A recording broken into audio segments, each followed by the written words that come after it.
عبادہ بن صامت رضی اللہ تعالیٰ عنہ راوی ہے، فضائل قرآن میں حدیث موجود ہے، فرمایا جو رات کی تنہائی میں خدا کے قرآن کی تلاوت کرتا ہے، جب اس کے مرنے کا وقت آتا ہے، دل کے اجالے میں مشغلہ قرآن بنا، فارغ وقت میں قرآن کھول کے بیٹھ گیا، اور لوگوں سفر میں قرآن پڑھنے لگ گیا، فرمایا یہ قرآن پہ کیا دے گا؟ فرمایا جب مرنے کا وقت آتا ہے، ادھر موت کا جھٹکا لگتا ہے، ادھر غسل دیا جاتا ہے، یہ قرآن کفن سینے کے درمیان میت کے چھپ جاتا ہے، جب قبرستان میں لے کے جاتے ہیں قرآن ساتھ ہے، جنازہ پڑھاتے ہو قرآن ساتھ ہے، جب قبر میں اتارتے ہو قرآن ساتھ ہے، جب اوپر تختے رکھ کے مٹی ڈالنے لگتے ہو قرآن اس کے سینے میں سے نکل کے سرانے کھڑا ہو جاتا ہے۔ ادھر میرے عزیزو اللہ اکبر، منکر نکیر قبر کے اندر آئے، قرآن کہتا ہے خبردار حساب نہ لینا، اس کے ساتھ میں آیا ہوں۔ فرشتے کہتے ہیں ہم بھی تو اللہ کے حکم سے آئے، کہا 2 منٹ ٹھہرو، جب تک میں آ کے ہاں نہ کروں اس کو ہاتھ نہ لگانا۔ عبادہ بن صامت فرماتے حضور یہ کہہ کے رو دیے، فرمایا قرآن اللہ کے دربار میں جا کے گڑ گڑانے لگتا ہے، کہتا اللہ تیرا مہمان آج ہی قبرستان میں آیا ہے، فرشتے اسے ڈرا رہے، اللہ اپنے فرشتوں کو واپس بلا لے، میں گواہی دیتا ہوں مجھے پڑھا کرتا تھا۔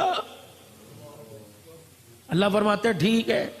جب یہ قرآن میرے عزیزوں قبر کے اندر واپس جاتا ہے،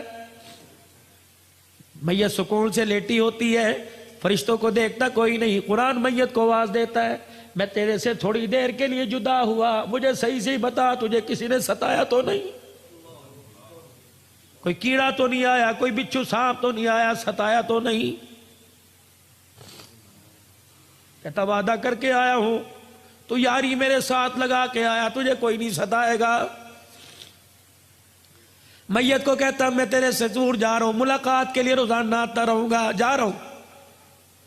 میت کو کہتا ذرا آنکھیں کھول کے ذرا آسمان کی طرف دیکھ، قبر کی چھت کی طرف میت دیکھ دیا، 1000 فرشتہ 4 چیزیں اس کی قبر میں لے کے اترتا ہے، جنت کی اوڑھنی، جنت کا بچھونا، نور قندیل لے کے اترتا ہے، یاسمین پھول لے کے اترتا ہے، فرشتے قبر کے اندر اس کے وجود کو اٹھاتے ہیں، جنت کا گدا بچھاتے ہیں، اور پھر دائیں بائیں سے اتنے سوراخوں سے جنت کی ہوا کیسی چلتا ہے، پھر اس کے پیروں کی طرف جنت کا کمبل رکھ دیا جاتا ہے، کہا جاتا ہے ہم تو تیرے سے جا رہے ہیں، اگر سردی لگی تو کمبل اوڑھ لینا۔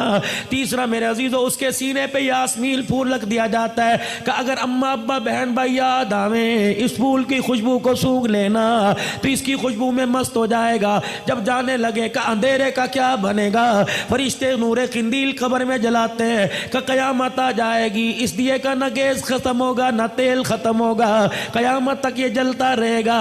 اللہ اکبر۔ جب قرآن پاک اس کی قبر سے جاتا ہے کہتا بے فکر ہو کے سو جا، خدا سے وعدہ کر کے آیا ہوں قیامت کی صبح تک تجھے اٹھانے بھی کوئی نہیں آئے گا۔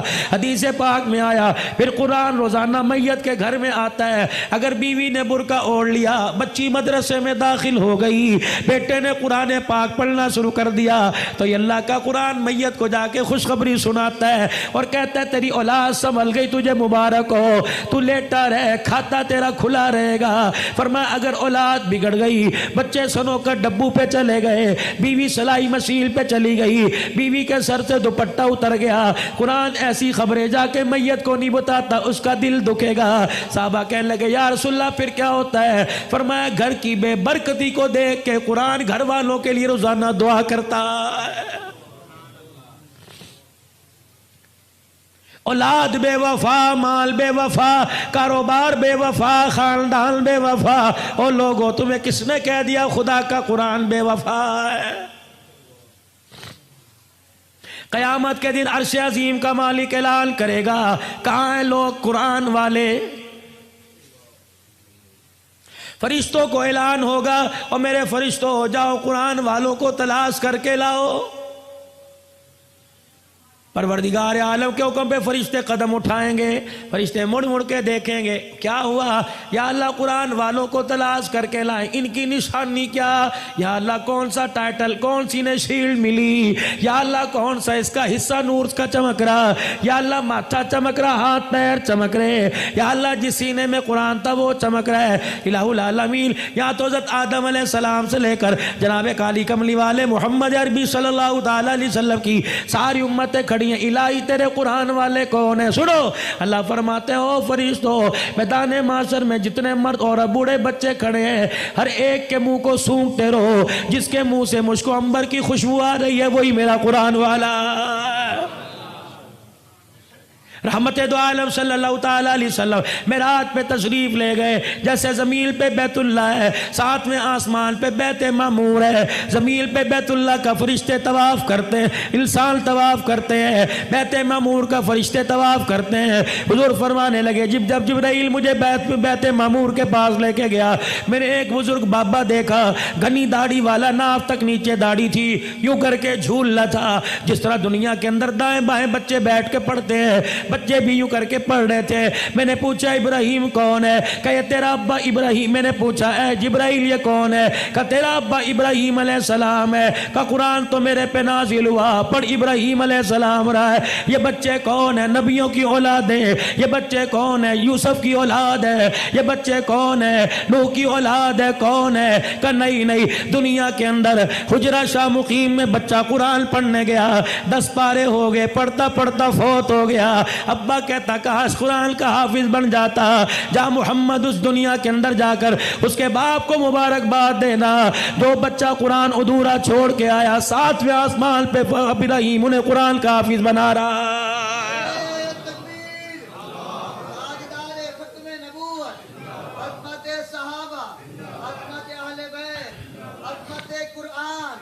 حدیث شریف میں آیا، فرمایا جب قیامت کے دن یہ امتی اللہ کا بندہ خدا کے دربار میں منہ لٹکا کے آئے گا، اس کے دونوں طرف 2 بادل کے ٹکڑے یوں کر کے چلتے آئیں گے۔ اللہ فرمائیں گے شرمندہ کیوں تھا اتنے تک، جب یوں کر کے دیکھے گا ان بادل کے ٹکڑوں میں سے نور برسنے لگ جائے، جب چھم چھم اس کے چہرے پہ گرے گا پریشانی ختم ہوگی، دل پہ گرے گا ختم ہوگی، کہے گا اللہ بھائی کی شکل نہیں، یار کی شکل نہیں، دوست کی شکل نہیں، کون ہے؟ اللہ فرمائیں گے ایک طرف سورہ بقرہ ہے، دوسری طرف سورہ آل عمران ہے۔ یاد کر رمضان المبارک میں تو نے ختم کیا تھا، تو نے ایک مرتبہ تلاوت کی، انہوں نے بھی وعدہ کر لیا تھا قیامت کے دن جب کوئی سایہ نہ ہوگا ہم سایہ کر کے تیرے سر کے اوپر آ جائیں گے۔ بھلا جس کے سر پہ قرآن کا سایہ ہو خدا انہیں جہنم میں کیسے ڈال سکتا ہے؟ فرمایا لوگوں رات کو عشاء کی نماز کے بعد سورہ ملک پڑھ لیا کرو۔ فرمایا جیسے قبر میں جاتا ہے سورہ ملک 2 پروں کے اندر لپیٹ لیتی ہے، فرشتوں سے کہتی ہے نہ سوال کرنا، مجھے پڑھا کرتا تھا، میں ضامین ہوں۔ فرمایا لوگوں صبح سورہ یاسین پڑھ لو، اللہ کہتا مجھے میری عزت کی قسم ہے 3 وقت کھائے گا دوں گا، 4 وقت مانگے گا دوں گا، 5 مرتبہ مانگے گا دوں گا۔ جو سورہ یاسین سے دل کی ابتدا کرے گا موت تو آئے گی، اس کے رزق میں کبھی تھوڑ نہیں آئے گی۔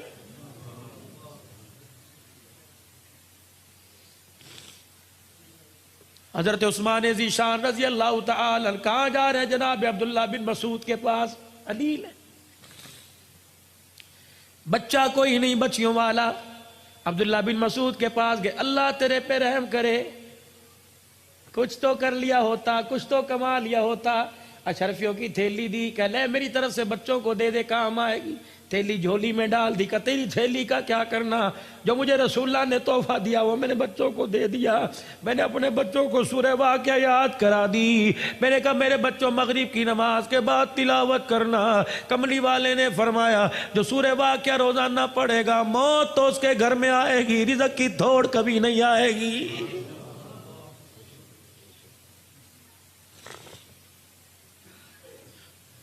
وَنُنَزِّلُ مِنَ الْقُرْآنِ مَا هُوَ شِفَاء، وظیفہ لے لو۔ اگر کسی کو کوئی بیماری ہو، مرض لا علاج ہو، عقیدے کے ساتھ کرے، 7 مرتبہ درود شریف پڑھے اور 7 مرتبہ سورہ فاتحہ آمین کے ساتھ پڑھے، اور ہر مرتبہ سورہ فاتحہ پڑھنے سے پہلے اعوذ باللہ من الشیطان الرجیم بسم اللہ الرحمن الرحیم پڑھے، اور والضالین کے بعد آمین پڑھے۔ فرمایا 7 مرتبہ پڑھے، دن میں 1 مرتبہ دم کر کے پی جائے، 7 دن پینے کے بعد چیک کرائے، جو مرض چیک کرائے گا تیرے جسم کی لوگوں میں خون تو نظر آئے گا، سورہ فاتحہ کی برکت سے وجود میں بیماری نظر نہیں آئے گی۔ حضور نے فرمایا شہد میں شفا ہے، اللہ کی قسم ہو ہی نہیں سکتا شفا نہ ہو، بیمار ہوا شہد چٹاؤ اللہ شفا عطا فرمائے۔ حضور علیہ السلام نے فرمایا نا۔ خدا کے واسطے میرے عزیزو اس وقت قرآن دنیا کے اندر، میرے عزیزو آپ سروے کرو، اس وقت آپ کو دنیا کے اندر سب سے مظلوم ترین طبقہ قرآن کا پڑھنے والا پڑھانے والا نظر آئے گا۔ تنخواہوں میں کم، حیثیت میں کم، رہائشوں میں کم، کالونیوں میں کم، عہدوں میں کم۔ میرے عزیزو کون ہے جو قرآن والوں کی ڈگری قبول کرتا ہے؟